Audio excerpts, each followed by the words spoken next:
Samedi 10 novembre, pèlerins, fidèles locaux et pères bénédictins se sont réunis à Tabga pour commémorer le miracle de la multiplication des pains et des poissons effectué par Jésus et raconté par les 4 évangélistes.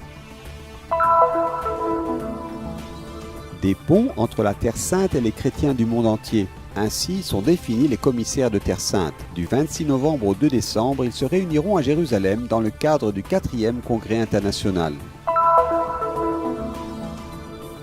Réunis à Rome ces jours-ci pour la Consulta, les membres de l'ordre équestre du Saint-Sépulcre de Jérusalem soutiennent les institutions de l'Église catholique en Terre Sainte.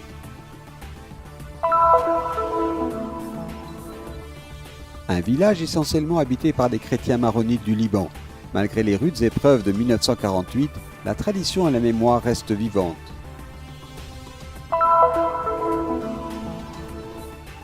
Des milliers de pèlerins sont arrivés en Terre Sainte en novembre.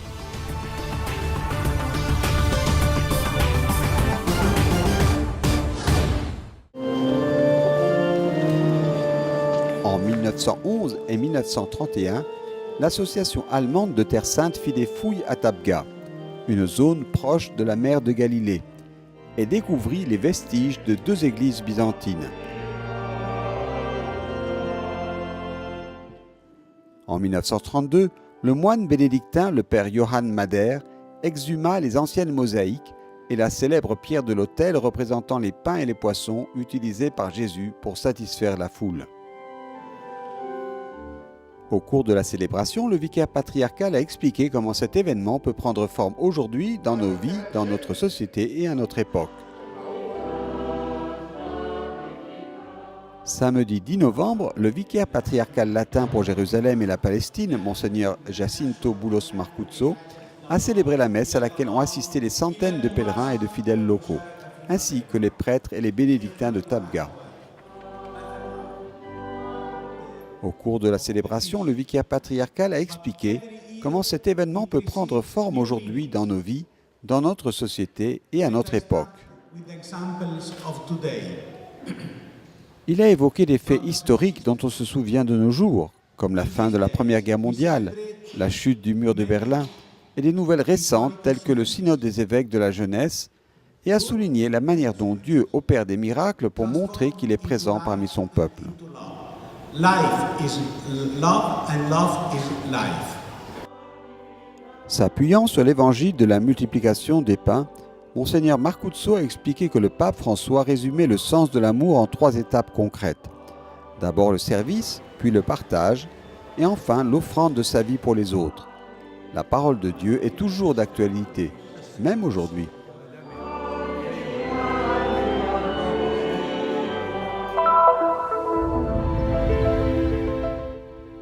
Des ponts entre la Terre Sainte et les chrétiens du monde entier. C'est la définition des commissaires de Terre Sainte qui sont répartis dans 51 nations pour un total de 63 commissariats. Un total de 101 frères mineurs engagés dans ce service.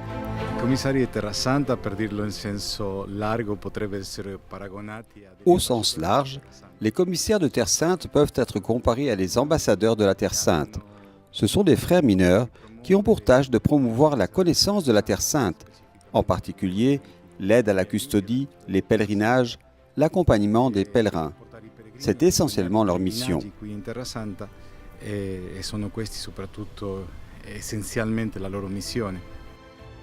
Des frères avec une mission claire, entrer en relation avec les provinces franciscaines où l'ordre est présent, promouvoir, en tant que mandatés par l'Église, la connaissance de cette mission spéciale qu'est la Terre Sainte.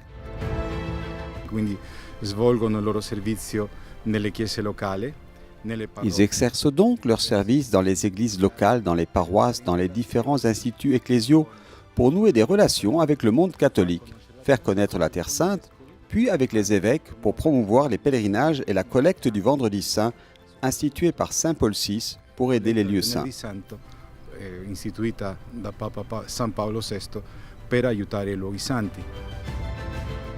L'origine des commissariats est très ancienne. Officiellement, ils ont été institués par la bulle Hisque du pape Martin V le 24 février 1421, tandis que plus récemment, c'est le pape Paul VI qui a déclaré que l'activité des commissaires, si méritoire dans le passé, nous semble toujours valable et utile. Les commissaires de Terre Sainte se réuniront à Jérusalem du 26 novembre au 2 décembre dans le cadre de leur 4e congrès international sur le thème « Pastoral du pèlerinage, accueil, mémoire, évangélisation ». Le 4e congrès est consacré à la pastorale des pèlerinages. Nous voulons avant tout nous arrêter et réfléchir sur le levier évangélisateur que les commissaires de Terre Sainte possèdent à travers les pèlerinages.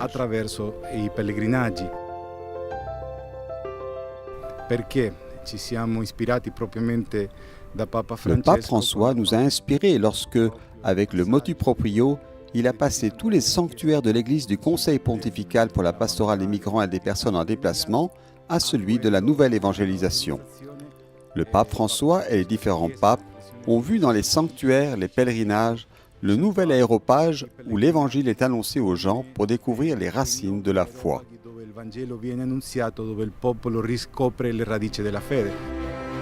Le frère Marcelo a également tenu à souligner le grand nombre de pèlerins qui visitent la Terre Sainte au cours de cette période. Je suis ici depuis 17 ans et nous avons assisté à une augmentation du nombre de pèlerins. Cette année est extraordinaire, une grande affluence, et cela nous motive davantage à insister sur la façon dont nous pouvons mieux les accueillir, les accompagner, pour faire de ce pèlerinage en Terre Sainte un acte d'évangélisation. Il est bon que des chrétiens du monde entier puissent venir, mais pas seulement les chrétiens, trouver les racines de la foi, faire l'expérience de la grâce dans les lieux saints, lire à travers la géographie ce qu'est le 5e évangile. Ainsi a conclu le responsable du bureau de coordination de la Terre Sainte.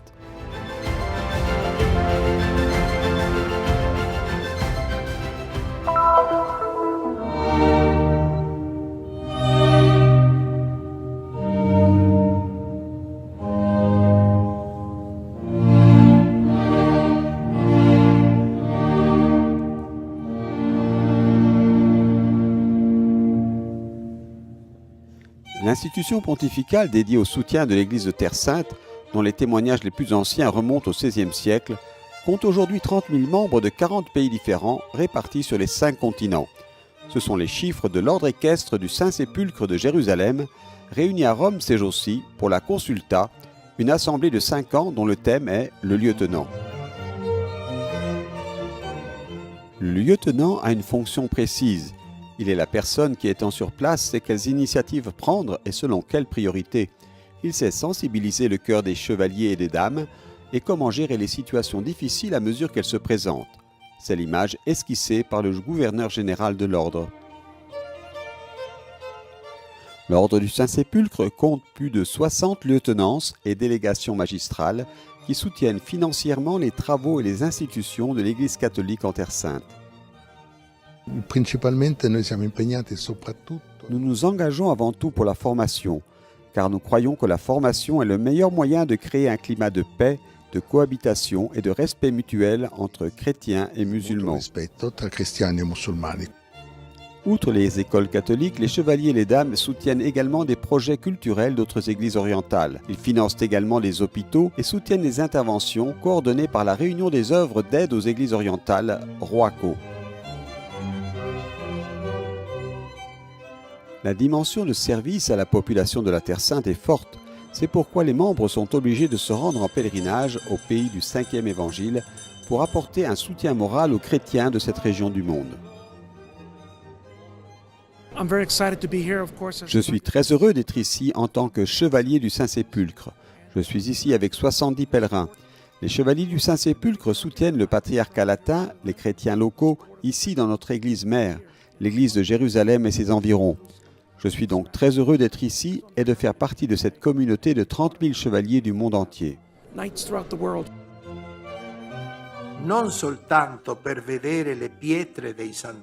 Nous sommes ici non seulement pour voir les pierres des sanctuaires ou les vestiges des témoignages bibliques, mais aussi pour rencontrer les communautés chrétiennes, avec leur vie, leurs défis et leurs souffrances, leur charité quotidienne. La loro carità quotidiana.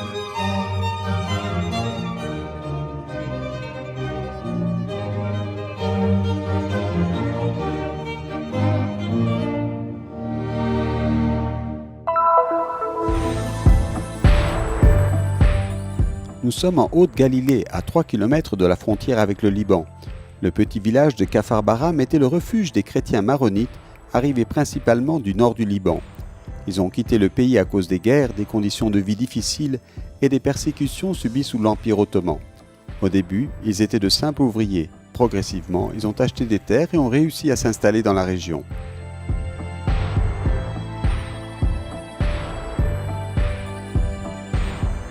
Actuellement, la localité fait partie du Parc national d'Israël et il y a des ruines d'une ancienne synagogue.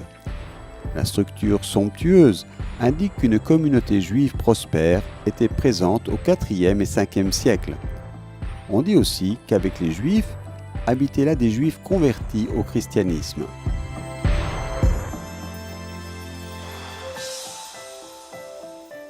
Au milieu du XXe siècle, l'histoire de cet endroit a changé de cap.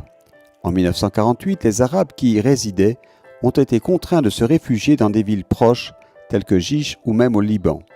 Plusieurs familles ont vu leurs maisons détruites, ont été séparées et fait plusieurs tentatives pour revenir à Kafar Baram. Néanmoins, elles n'ont jamais été autorisées. Voici les témoignages de ceux qui ont assisté de près à cette histoire.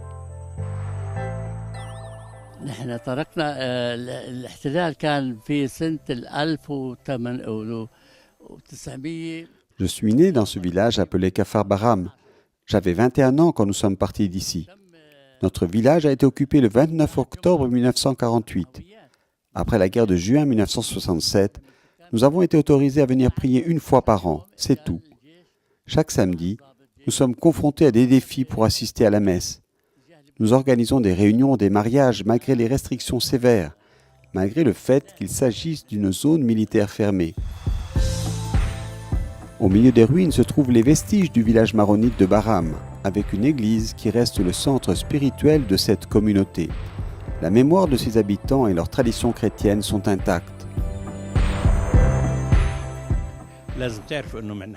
Ce village a toujours été un point de rencontre, un centre de prière où les fidèles viennent louer Dieu ensemble matin et soir.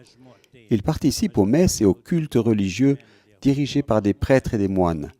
En tant que prêtre, je tiens à souligner une fois de plus que l'Église est la pierre angulaire de la formation et de l'unification des chrétiens, sans laquelle le christianisme n'existe pas.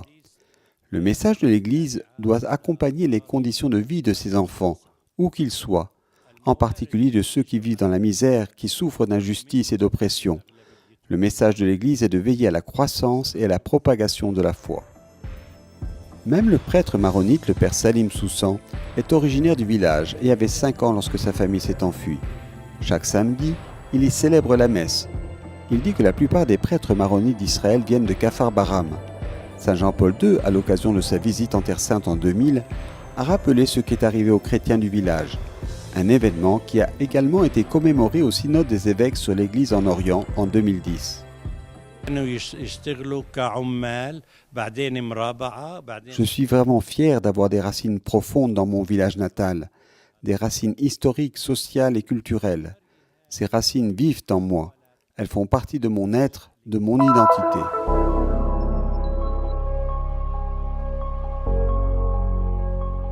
Couleurs, drapeaux, musique, c'est la beauté de la diversité des pèlerins présents en Terre Sainte en novembre. Depuis plusieurs années, après la chute du communisme en Pologne, le nombre de pèlerins a augmenté. Cela se voit immédiatement à l'œil nu. Ceci est dû à la situation économique, mais également à la facilité accrue des déplacements. Mais depuis quelques années, l'augmentation est incroyable.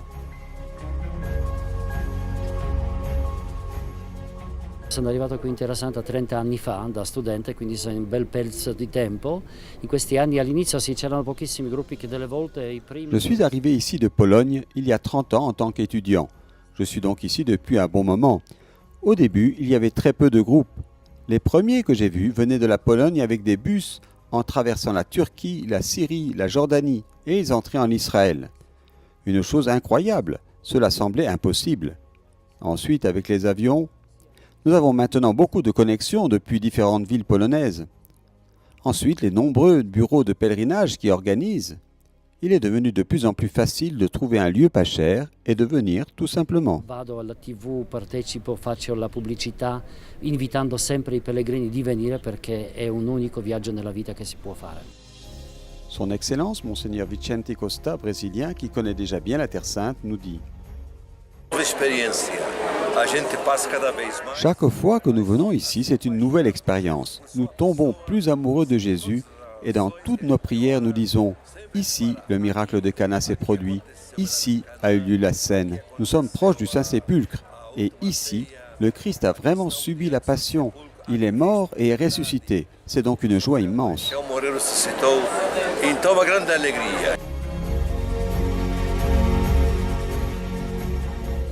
Des milliers de pèlerins parcourent les rues de la ville sainte du matin au soir. Ce groupe de prêtres de l'archidiocèse de Rio de Janeiro et du diocèse de Campania se prépare à faire l'expérience de l'entrée solennelle au Saint-Sépulcre.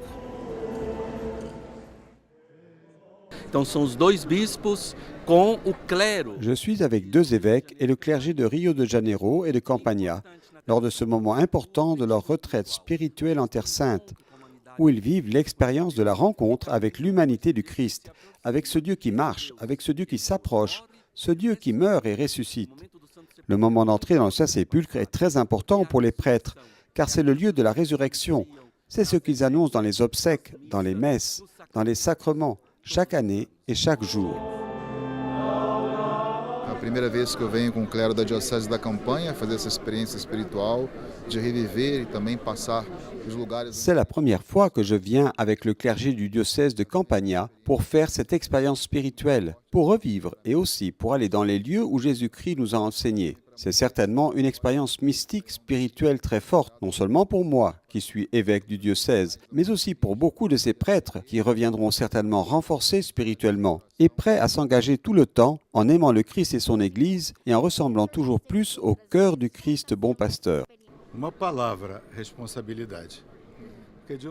Je n'ai qu'un mot, responsabilité. Parce que si d'un côté nous voyons le nombre de personnes impressionnant qui viennent ici pour chercher quelque chose, d'autre part, la réponse est Jésus-Christ.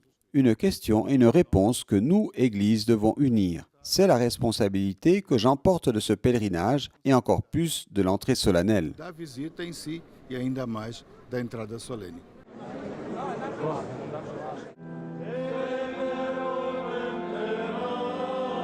In gloria